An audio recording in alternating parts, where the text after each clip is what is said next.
Hello guys, welcome to Pakistani real reaction. तो कैसे हैं आप सब? उम्मीद है आप सब बढ़िया होंगे, मजे में होंगे और खुश भी होंगे। मेरा नाम है मुदस्सिर। मैं हूं बशीर। सुबह कश्मीर लद्दाख इन एरियाज में भारत करने जा रहा है आर्टिकल 371 को इम्पोज।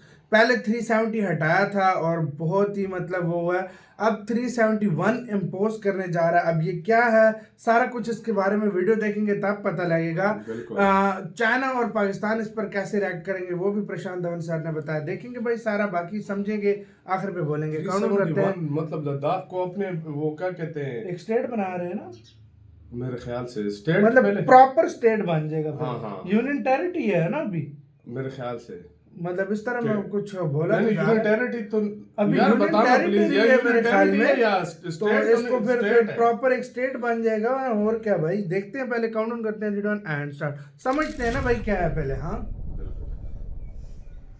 नमस्कार and I welcome you all. मैं हूं प्रशांत धवन। नामाज के समय लद्दाख को लेकर एक बहुत ही इंपॉर्टेंट न्यूज़ सामने आई है कि क्या लद्दाख में आर्टिकल 371 लागू होगा, और अगर ऐसा होता है तो चाइना और पाकिस्तान क्या रिएक्शन देंगे। क्योंकि आपको याद होना चाहिए, जब आर्टिकल 370 हटाया गया था तब उस वक्त लद्दाख और जम्मू कश्मीर ये इकट्ठा थे एज ए स्टेट, अलग अलग दो यूनियन टेरिटरीज नहीं थी। और आर्टिकल 370 हटाने के बाद चाइना पाकिस्तान ने बड़ी प्रतिक्रिया दी थी। तो आर्टिकल 371 अगर लद्दाख में हम लागू कर देते हैं तो उसका क्या इम्पैक्ट होगा ना। यहाँ पर आप देख पाओगे अभी तक वैसे सेंट्रल गवर्नमेंट ने 100% कन्फर्म नहीं किया है कि ये होगा, मगर बहुत सारी रिपोर्ट्स पब्लिश हो रही हैं कि अमित शाह जी का प्लान ये है कि इवेंचुअली लद्दाख में आर्टिकल 371 लाया जाएगा ना। अब यहाँ पे आपका क्वेश्चन आएगा कि अगर लद्दाख में आर्टिकल 371 लगाया जाएगा तो जम्मू कश्मीर यूटी में भी ये हो सकता है। देखो अभी तक जम्मू कश्मीर यूटी की बात नहीं की जा रही, मगर कई पॉलिटिकल पार्टीज हैं वो चाहती हैं कि अगर लद्दाख में आर्टिकल 371 लगेगा तो जम्मू कश्मीर में भी आर्टिकल 371 लगाइए ना। इस टॉपिक को इन डेप्थ हम समझेंगे कि ये इशू क्या है, आर्टिकल 370 371 में फर्क क्या है। ये इंडिया के इंटरनल पॉइंट ऑफ व्यू से और एक्सटर्नल पॉइंट ऑफ व्यू से बहुत ही ज्यादा इंपॉर्टेंट है ना। पहली बात तो यहाँ पे आपको ये समझना होगा, बहुत ही ज्यादा सरल भाषा में मैं आपको बता रहा हूँ। आर्टिकल 370 जो हमने 2019 में हटाया था वो वापस नहीं आ रहा। आर्टिकल 370 हट चुका है और अमित शाह जी ने कहा है कि जम्मू कश्मीर और लद्दाख काफी तेजी से आगे बढ़ रहे हैं आर्टिकल 370 के हटने के बाद। आर्टिकल 370 35A के अंडर भारत के बाकी एरिया का कोई भी आदमी जम्मू कश्मीर में जाकर जमीन परचेज नहीं कर सकता था। जम्मू कश्मीर का खुद का झंडा हुआ करता था, खुद का संविधान हुआ करता था। तो वो जो आर्टिकल 370 है 35A है वो कहीं से भी वापस नहीं ला रहे। आज के समय आर्टिकल 370 पर बस मूवीज ही बन रही है और कुछ नहीं हो रहा। आर्टिकल 371 ऑल्दो सुनने में, आप अगर देखो ना आर्टिकल 370 के आसपास सुनने में थोड़ा सा आपको सिमिलर लगेगा, मगर ये बहुत अलग है। और एक्चुअली आप शायद जान के भी हैरान होंगे कि आर्टिकल 371 हमने भारत की कई स्टेट्स में लागू कर रखा है। लिस्ट में आपको दिखाता हूँ। अब यहाँ पे आप देख पाओगे आर्टिकल 371 हमने लागू कर रखा है महाराष्ट्र के कुछ इलाकों में, विदर्भ में, मराठावाड़ में, उसके अलावा गुजरात के कुछ इलाकों में, कच्छ उनमें से एक है।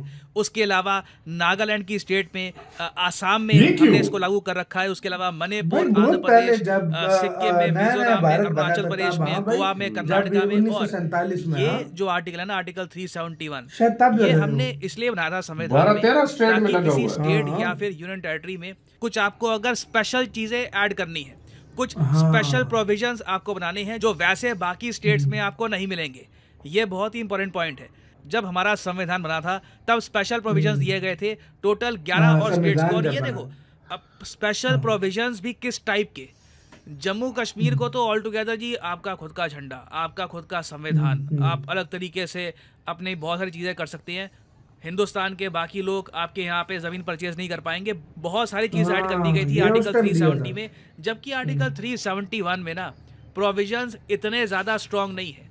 आर्टिकल 371 के अंडर अगर मान लो कुछ एरिया है, वहाँ पे आपको अलग से डेवलपमेंट के लिए एक बॉडी बनानी है, आप बना सकते हैं। एक सर्टन एरिया है, वहाँ पे आप चाहते हैं कि लोग कम आए, वहाँ पे टूरिस्ट कम आए क्योंकि इकोलॉजिकली वो काफ़ी सेंसिटिव एरिया है, वो आप प्रबंध कर सकते हैं। तो आर्टिकल 371 भी एक स्टेट को स्पेशल प्रोविजंस देता है, मगर वो स्पेशल प्रोविजंस आर्टिकल 370 जैसे नहीं होगा। अब अगला क्वेश्चन यहाँ पे आपका ये आएगा कि लद्दाख में आर्टिकल 371 लगाने की भी आवश्यकता क्यों है।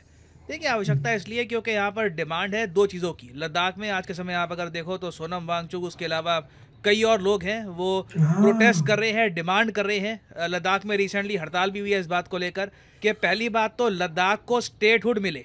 अभी लद्दाख यूनियन टेरिटरी है, स्टेट तो ये कह रहे हैं स्टेट लद्दाख को बन जाए। स्टेट बनाओ।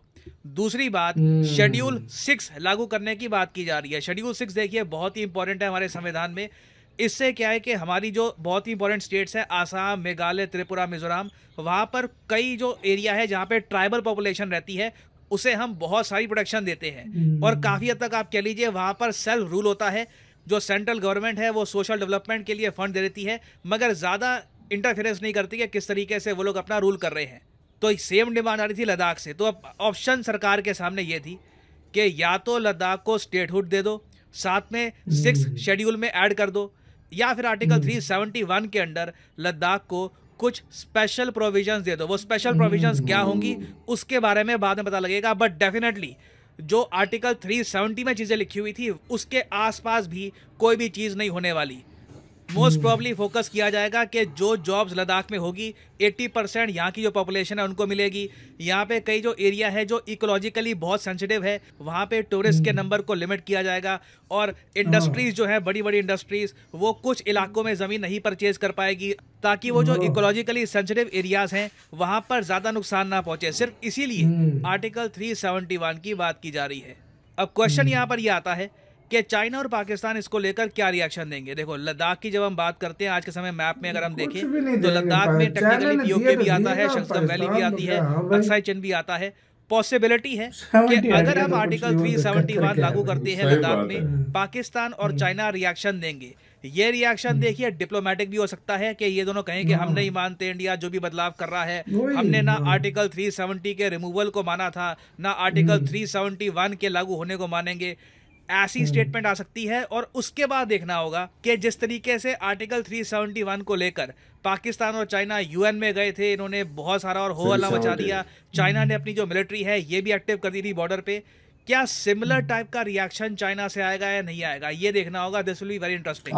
नाउ यहाँ पे मैं आपसे पूछना चाहूंगा कि क्या आप मानते हैं कि आर्टिकल 371 या फिर आर्टिकल 371 जैसा एक प्रोविजन लद्दाख में इंप्लीमेंट करना चाहिए? क्योंकि जैसे ही हम ये करेंगे ऑब्वियसली जम्मू कश्मीर से भी ऐसी डिमांड आ सकती है। तो लिखेगा इसके बारे में कमेंट सेक्शन में। मैं जेन्युइनली जानना चाहता हूँ आपका opinion. Please share your thoughts. इसी के साथ यार वीडियो खत्म। तो यार एक तरह से फुल स्टेटहुड मिल जाएगा एक तरह से देखा जाए तो। जिस तरह और स्टेट है ये भी एक स्टेट ही बन जाएगा एक तरह से देखा जाए। और रही बात पाकिस्तान की, पाकिस्तान का तो वो 370 पे कुछ नहीं कर सका, तो उसमें क्या बोलेगा पाकिस्तान ने? चाइना भी 370 पे कुछ नहीं कर सका, तो 371 पे क्या करेगा? फुल कंट्रोल हो गया उन जगहों पे, फुल कंट्रोल है यार अब। और तुम कुछ नहीं, और अभी लड़ाइयां तो कोई न चाइना को अफोर्ड कर सकता ना पाकिस्तान कर सकता। यार लड़ाई पाकिस्तान अगर करनी होती ना तो 370 वो सबसे बड़ा चीज बहुत मुश्किल है, ना होने के बराबर है। तो दूसरी बात लद्दाख से तो पाकिस्तान का कोई ताल्लुक ही नहीं है। आप लोगों से पूछना है मतलब ये इससे डेवलपमेंट और ज्यादा हो तो फिर अच्छी बात है भाई। अगर देखो डेवलपमेंट होती है या लेकिन उसमें ये बोल रहे हैं ना कि मतलब उनके कुछ जो चीजों पे जगहों पे रिस्ट्रिक्शन लग जाएगी, कुछ जगहों पे लैंड नहीं बेची जाएगी, ये सिस्टम उसमें कह रहे हैं। अब यार आप बताइए ये ठीक है या नहीं ठीक है? हमें तो सच में कुछ समझ नहीं आ रहा। लैंड शायद कोई जो सेंसिटिव एरियाज है जो बॉर्डर के पास है वो तो वैसे भी नहीं भेजता है। वो तो कोई भी, वो तो आर्मी के अंडर ही आते हैं, वो तो कोई भी बॉर्डर के पास नहीं भेजी जाती है। वो उधर आर्मी जाती है, सारा कुछ हो सकता है, तो नॉर्मल है। बाकी एरिया में इंडस्ट्रियल लगाओ और वो यही होगा। ये तो हो सकता है। यार आप क्या कहते हो? आप इसके बारे में क्या कहते हो? कमेंट सेक्शन में आप हमसे ज्यादा बेटर जानते हो यार। बिल्कुल। तो आप लोग प्लीज लाजमी बताओ कि ये लगना चाहिए नहीं लगना चाहिए। आप लोग प्लीज बताना। अपना बहुत ज्यादा ख्याल रखिएगा। तो यार